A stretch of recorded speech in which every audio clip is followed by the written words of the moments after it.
Hello दोस्तों, welcome back to our YouTube channel today psychology. तो दोस्तों, आज हम बात करेंगे रिच माइंडसेट और पुअर माइंडसेट के डिफरेंस के बारे में। इस वीडियो में मैं आपको जो भी बातें बताने जा रहा हूँ वो 3 बुक से ली गई हैं। 7 habits of highly effective people, rich dad poor dad, the E myth revisited. तो दोस्तों, सबसे पहला डिफरेंस एक रिच माइंडसेट और एक पुअर माइंडसेट वाले लोगों में ये है कि पुअर माइंडसेट वाले लोग सबसे पहले अपने कंफर्ट की चीज़ें खरीदते हैं, जैसे कि महंगे कपड़े, महंगे जूते, घड़ी, मोबाइल या फिर कार। अगर उनके पास पैसे नहीं होते तो वो लोन पे या ईएमआई पर चीज़ों को खरीदते हैं जिससे वो दिखावा या शो ऑफ कर सकें। फिर उनके पास पैसे नहीं बचते कि वह कहीं इन्वेस्ट कर सकें।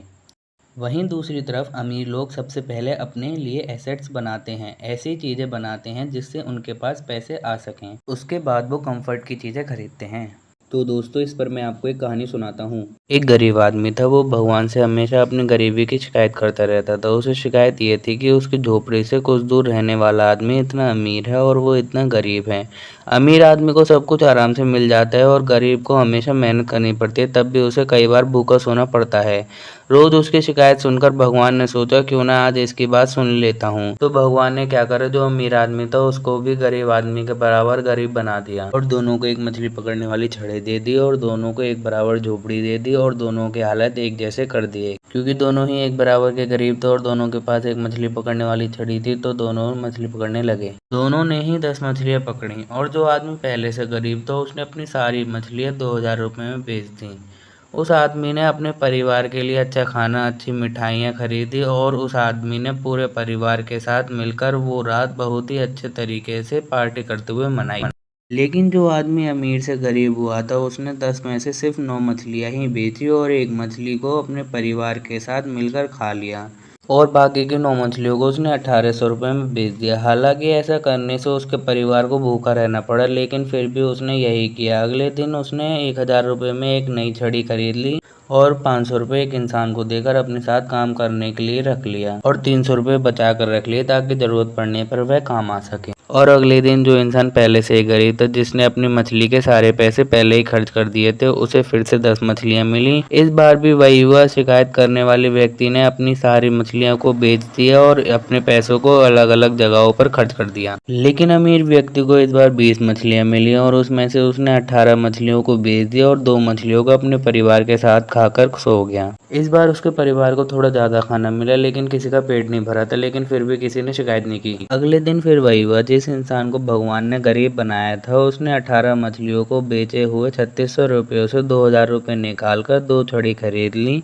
और उसके साथ ही 3 लोगों को अपने साथ काम करने के लिए रख लिया। हर एक को 500 रुपये दे करके उसके पास अब भी 100 रुपये बचे थे, तो उसने बचत में लगा लिया। उस दिन फिर से शिकायत करने वाले व्यक्ति को 10 मछलियां मिली, उसे फिर 2000 रुपये मिले और उसने इन पैसों को कहीं ना कहीं बहाने बनाकर खर्च कर दिया और उसने कुछ नहीं बचाया। लेकिन दूसरी तरफ जो व्यक्ति अमीर से गरीब बना था उसको शाम होते होते 40 मछलियां मिली। शाम को इस व्यक्ति ने अपने परिवार को 4 मछलियां दी। रात को इसके परिवार ने पेट भर के खाना खाया और उसने बाकी की मछलियों को बेचकर 7200 रुपये कमाए।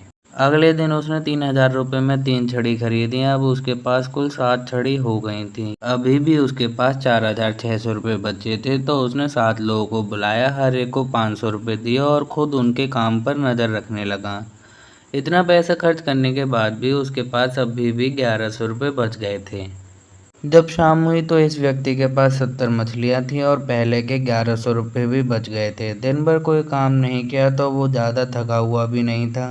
उसके पास 7 छड़ी थी, 2 उसकी एसेट थी और उसके पास एक काम करने वाली टीम भी थी। शाम को इस व्यक्ति ने 66 मछलियों को बेचकर 13,200 रुपये कमाए और इसके पास पहले के 1100 रुपये भी थे। अब मतलब इसका ये है कि अब उसके पास अच्छी खासी पूंजी हो गई थी और उसने अपने परिवार को अच्छा खाना खिलाया। अगले दिन उसने कुछ और छड़ी खरीदी और कुछ और लोगों को काम पर लगाया, जिससे उसने ज़्यादा रुपये कमाए। रात को मछलियाँ और अच्छा खाना खाया।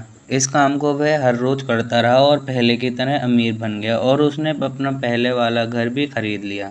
अब उसे काम करने की भी ज़रूरत नहीं थी, क्योंकि उसने अपने काम को संभालने के लिए मैनेजर और अकाउंटेंट को रख लिया था। साथ ही वह और अमीर बनता गया। लेकिन जो शिकायत करने वाला व्यक्ति था वो अब भी भगवान से यही शिकायत कर रहा था कि भगवान, मैं इतना गरीब क्यों हूँ और वो इतना अमीर क्यों है। तो देखा आप लोगों ने, ऐसे ही कुछ गलतियाँ पुअर मेंटेलिटी वाले लोग करते हैं। बहुत महंगी कार ले लेते हैं लोन और ईएमआई पर, 15,000 सैलरी होती है और 50,000 का आईफोन ले लेते हैं। 10-10, 15-15 हज़ार की जीन्सें और जूते खरीद लेते हैं जिससे वे शॉप कर सकें। वहीं दूसरी तरफ अमीर लोग पहले उसे कैलकुलेट करते हैं और देखते हैं कि उनको उस चीज़ से कितना प्रॉफिट या फिर उस चीज़ की कितनी रिक्वायरमेंट है, उसके बाद ही अपने पैसों को खर्च करते हैं। नेक्स्ट पॉइंट है लोग क्या कहेंगे। गरीब इंसान इस बात से बहुत परेशान रहता है कि लोग क्या कहेंगे, उनका सोशल स्टेटस, उनकी इज्जत रहेगी नहीं रहेगी। गरीब मेंटेलिटी वाले लोग शादी में अपनी सारी सेविंग्स लगा देते हैं और यहाँ तक कि लोन भी ले लेते हैं जिससे उनका स्टेटस बना रहे। वो ज़्यादातर मटेरियल चीज़ों को खरीदना पसंद करते हैं क्योंकि गरीब लोगों को लगता है कि मटेरियल चीज़ें खरीदने से उनकी इज्जत बढ़ती है। वो किसी भी नए काम को शुरू करने से पहले 100 बार सोचते हैं। उनको लगता है कि उनके बारे में लोग क्या सोचेंगे, कहीं लोग उनका मजाक तो नहीं बनाएंगे, कहीं लोग उनकी बुराइयां तो नहीं करेंगे। अमीर लोग किसी भी काम को छोटा या बड़ा नहीं समझते, लेकिन गरीबों ने वहाँ पर भी इज्जत को जोड़ रखा है कि ये काम छोटा है कि ये काम बड़ा है। अमीर लोग किसी भी काम को कर लेते हैं, वह ये नहीं सोचते कि लोग उनके बारे में क्या सोचेंगे। वो सोचने से ज़्यादा काम को करने में बिलीव रखते हैं। यही एक थिंकिंग उनको सबसे अलग करती है और सक्सेसफुल होने में हेल्प करती है। नेक्स्ट पॉइंट है कंप्लेन। गरीब आदमी बहुत ज़्यादा बहाने बनाता है। वह कभी भी अपनी गलती को एक्सेप्ट नहीं करता। वह सोचता है कि जो वह कर रहा है वह ठीक है। अपने आप को राइट प्रूफ करने के लिए वह सिस्टम में भी गलतियाँ निकालना शुरू कर देता है। अगर वह किसी काम को पूरा नहीं कर पाता तो वो सोचता है कि ये काम ही गलत है। जैसे अगर उनका बच्चा किसी क्लास में फेल हो जाता है तो वो टीचर को ही ब्लेम करना शुरू कर देते हैं और कहते हैं टीचर ने हमारे बच्चों को सही से नहीं पढ़ाया था, चाहे उनके बच्चे की गलती क्यों ना हो। वहीं दूसरी तरफ अमीर अपनी गलती को एक्सेप्ट कर लेता है क्योंकि उसको मालूम है कि अगर वह अपनी गलती को इम्प्रूव नहीं करेगा तो उस काम को वह अच्छे से नहीं कर पाएगा। अगर आपको हमारी ये वीडियो अच्छी लगी हो तो आप हमारी वीडियो को लाइक करें, कमेंट करें और अपने दोस्तों के साथ शेयर करना ना भूलें। और